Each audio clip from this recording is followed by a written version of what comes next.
नमस्कार, खबरों का पंचनामा देख रहे हैं आप। मैं हूं आपके साथ पूजा। हम लेकर आए हैं देश और दुनिया की 5 बड़ी खबरें, जिस पे चर्चा के लिए मेरे साथ स्टूडियो में मौजूद हैं कैपिटल टीवी के editor in chief doctor Manish Kumar. Doctor साहब, बहुत बहुत स्वागत है आपका। धन्यवाद। सबसे पहले नजर हेडलाइंस पर। प्रधानमंत्री की अध्यक्षता में आज 2 बड़ी बैठकें। पीएम आवास पर केंद्रीय मंत्रिपरिषद और कैबिनेट की बैठक में कई बड़े फैसले पर लग सकती है मुहर। अरविंद केजरीवाल को डबल झटका। दिल्ली के मुख्य सचिव के कार्यकाल को बढ़ाने की मोदी सरकार ने सुप्रीम कोर्ट में कही बात, तो संजय सिंह को भी आज नहीं मिली राहत। बिहार में एकेडमिक कैलेंडर जारी होते ही मचा बवाल। नीतीश का दिखा मुस्लिम प्रेम। हिंदू छात्रों को कम, मुस्लिमों को छुट्टियां ज्यादा। अब शुक्रवार को बंद रहेंगे स्कूल। तेलंगाना में विधानसभा चुनाव के लिए थम गया चुनावी शोर। 19 सीटों के लिए 30 नवंबर को होगी वोटिंग। सोनिया गांधी ने वीडियो जारी कर कांग्रेस को वोट देने की अपील। खत्म हुआ इंतजार, किसी भी समय टनल से बाहर आ सकते हैं मजदूर। एम्बुलेंस से लेकर एनडीआरएफ की टीमें मजदूरों के पास पहुंची। खुशखबरी का बस इंतजार। खबरों की शुरुआत में सबसे पहले बात पीएम आवास में 2 बड़ी बैठकों की। प्रधानमंत्री नरेंद्र मोदी अपने आवास पर कैबिनेट सदस्यों के साथ 2 महत्वपूर्ण बैठकों की अध्यक्षता करने वाले हैं। पहली बैठक जो मंत्रिपरिषद के साथ निर्धारित की गई, उसके बाद रात 8 बजे कैबिनेट की बैठक होगी। उम्मीद जताई जा रही है कि इस बैठक में केंद्र 2024 के लोकसभा चुनाव से पहले किसी बड़े कदम की योजना बना रही है।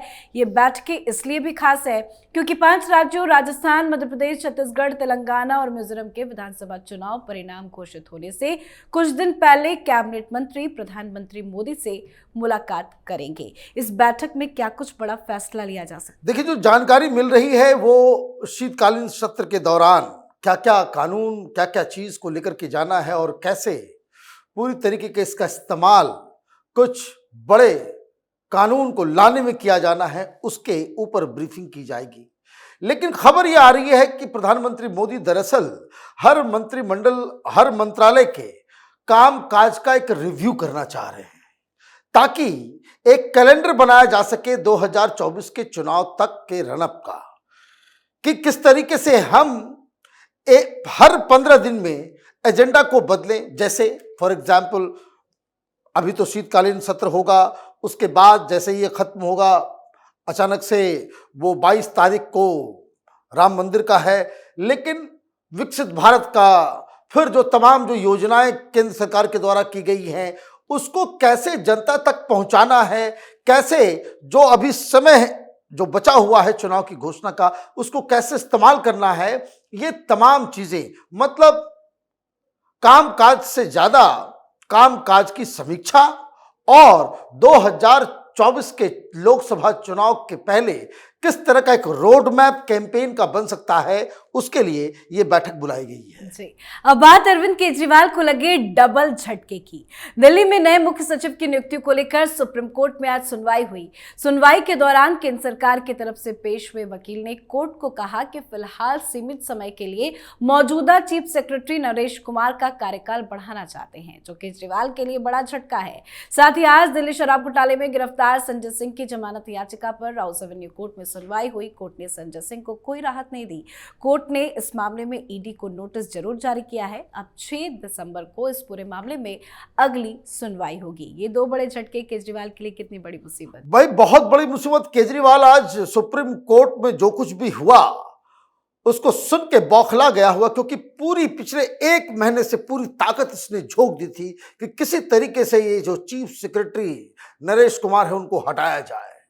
रिपोर्ट्स पे रिपोर्ट, तो अफवाह, पत्रकारों के साथ मिलके अफवाह फैलाने का काम, दलाल पत्रकारों के द्वारा एक हिट जॉब करवाने का और सुप्रीम कोर्ट भी चले जाने का।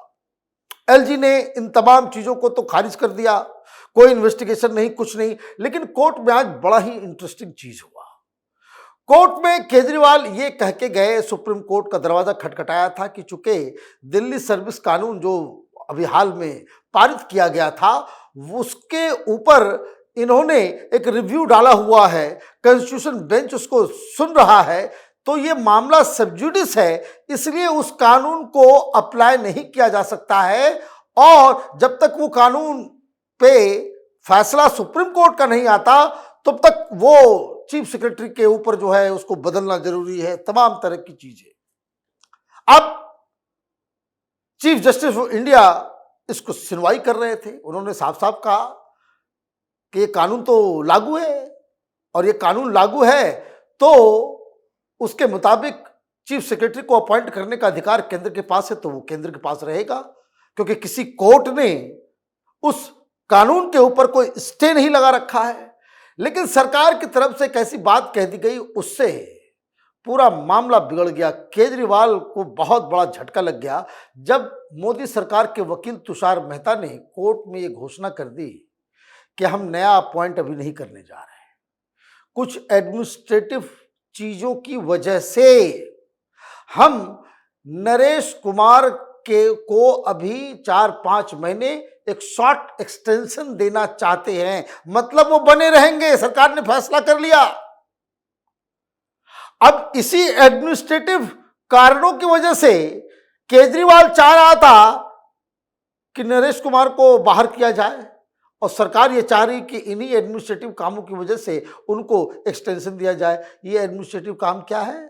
ये तमाम जो जांच चल रहे हैं, शराब घोटाला हो, जल बोर्ड घोटाला हो, बिजली घोटाला हो, ये शीश महल का घोटाला हो, ये सिविल डिफेंस वालों को लेकर के जो घोटाला हो, ये तमाम तरह के जो घोटाले हुए हैं उसकी केंद्र में, उसकी जांच के केंद्र में नरेश कुमार हैं। और इसलिए ये कहा जा सकता है कि अब तक जितनी भी कार्रवाई हुई है उससे सबसे ज्यादा सदमा अगर केजरीवाल को लगा होगा तो आज मोदी सरकार के इस बयान से कि उनको एक्सटेंशन दिया जा रहा है। अगली खबर में बात नीतीश कुमार के तुगलकी फरमान की। बिहार के स्कूलों में छुट्टियों को लेकर बड़ा बवाल खड़ा हो गया है। एक तरफ बिहार सरकार ने हिंदू तीज त्योहारों पर होने वाली छुट्टियों को या तो रद्द कर दिया या फिर छुट्टी के दिनों की संख्या कम कर दी गई है, तो वहीं मुस्लिमों के त्योहारों की छुट्टियों को बढ़ा दिया गया। हिंदू पर्व त्योहारों की छुट्टियां जैसे जन्माष्टमी, रामनवमी, रक्षाबंधन और शिवरात्रि की छुट्टी को रद्द किया गया, तो वहीं ईद बकरीद पर छुट्टियां बढ़ाई गई हैं। इस संबंध में बिहार के शिक्षा विभाग की ओर से एकेडमिक कैलेंडर भी जारी कर दिया गया। इसमें शिक्षा विभाग ने मुस्लिम बहुल क्षेत्रों में रविवार की जगह शुक्रवार को सरकारी छुट्टी घोषित की है। इस फैसले को लेकर बीजेपी भड़क उठी है। गिरिराज सिंह ने इसे इस्लामिक रिपब्लिक ऑफ बिहार बताया, तो सुशील कुमार मोदी ने नीतीश कुमार पर तुष्टीकरण की राजनीति करने का आरोप लगाया। क्या नीतीश कुमार बिहार को पाकिस्तान बनाना चाहते हैं? पाकिस्तान में भी इतनी छुट्टियां नहीं होती भाई। आप देखिए जिस तरीके से मुस्लिम पर्व त्योहारों में जो छुट्टियां कर दी गई है वो पाकिस्तान में भी नहीं है। जैसे मोहम्मद साहब के जन्मदिन के ऊपर वहां कोई छुट्टियां नहीं होती। आपने जो दोनों ईद है उसमें 6 दिनों की छुट्टी दे दी, चेहलुम में भी दे दिया, मुहर्रम भी दे दिया। तो ये मुझे समझ में नहीं आ रहा है कि ये करना क्या चाह रहे हैं। अभी जो लिस्ट निकाली गई 60 दिनों की का अवकाश स्कूल बंद रहेंगे, उसमें 30 समर वेकेशन और बाकी 30 में सिर्फ 9 हिंदू पर्व त्योहारों के लिए और 11 मुस्लिम पर्व त्योहारों के लिए। ये क्या हो गया इन लोगों को? भाई महाशिवरात्रि को आप नहीं छुट्टी देंगे, चेहलुम में दे देंगे, कोई मनाता नहीं। आप रामनवमी की छुट्टी नहीं देंगे, आप कृष्णाष्टमी की छुट्टी नहीं देंगे। बिहार की जो स्पेसिफिक जो महिलाएं करती हैं तीज, उसके लिए छुट्टी नहीं देंगे। भैया दूज के लिए छुट्टी नहीं होगा, रक्षाबंधन के लिए छुट्टी नहीं होगा, मकर संक्रांति के लिए छुट्टी नहीं होगा। मैं गिना दूं तो लंबी, भाई गणेश चतुर्थी के लिए भी छुट्टी नहीं है।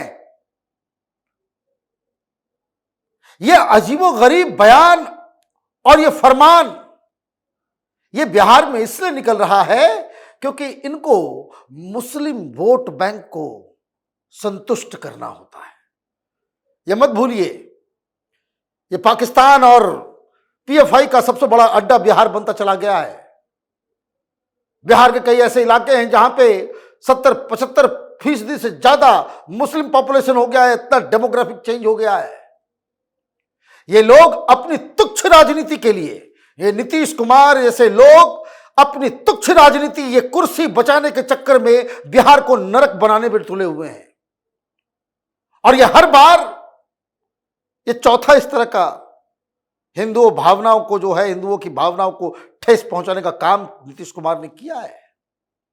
और हर बार पीछे से वो चुपके से फिर वो आदेश को वापस ले लिया जाता है। और फिर यही के पाठक, भाई इस के पाठक को सस्पेंड किया जाना चाहिए।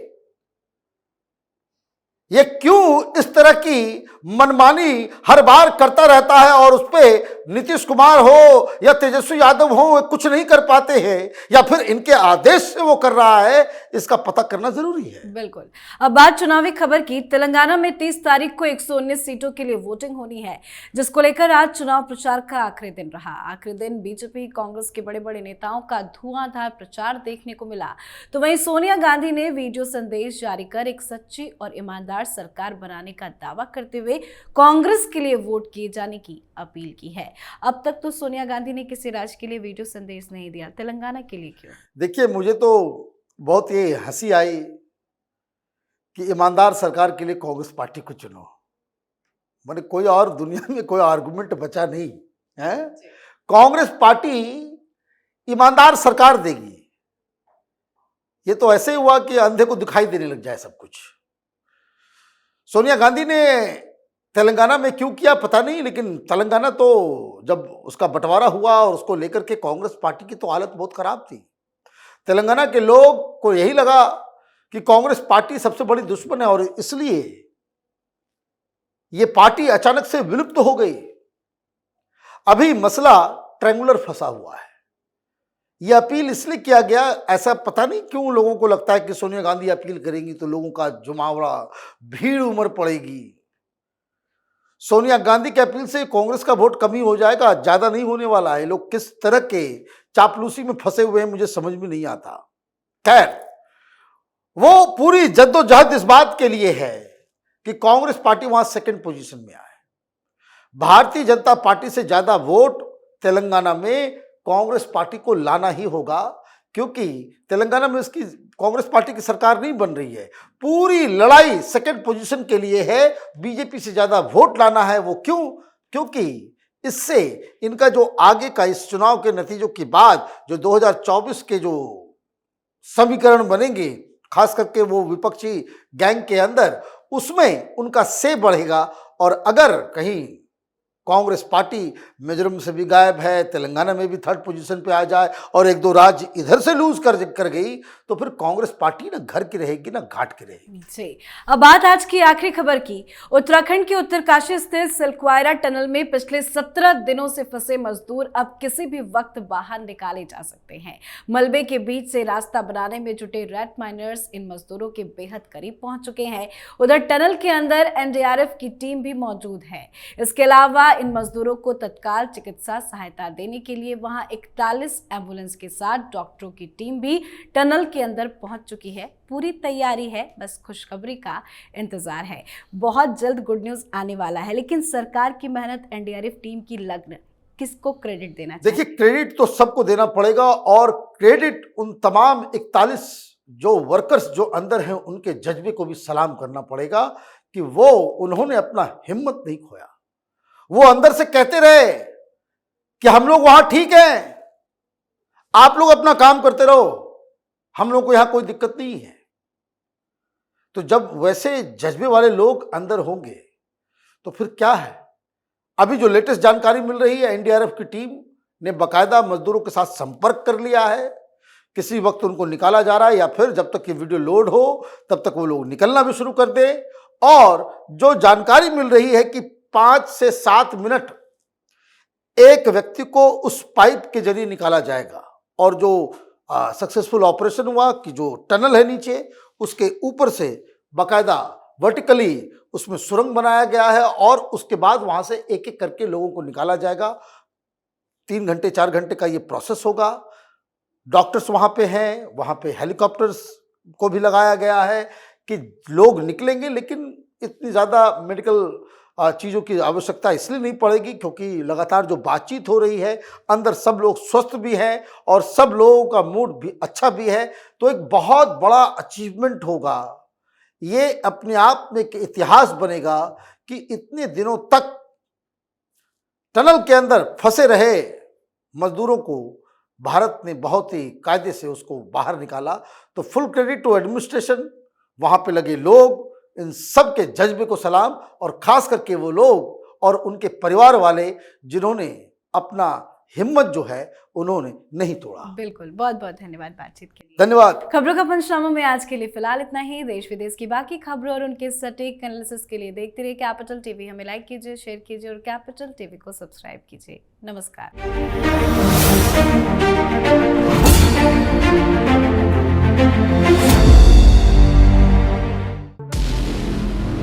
हमारे व्रत, हमारी परीक्षा, लक्ष्य तक पहुंचने की हमारी संयमित प्रतीक्षा। हमारे छठ से और हमारे हठ से पूरी दुनिया वाकिफ है। हमें विकल्प पर नहीं, अपने दृढ़ संकल्प पर अटूट विश्वास है, क्योंकि हार हम मानेंगे नहीं और विपरीत परिस्थितियों पर प्रहार हम छोड़ेंगे नहीं, जब तक हमारी जीत सुनिश्चित नहीं हो जाती, क्योंकि हम बिहार से हैं।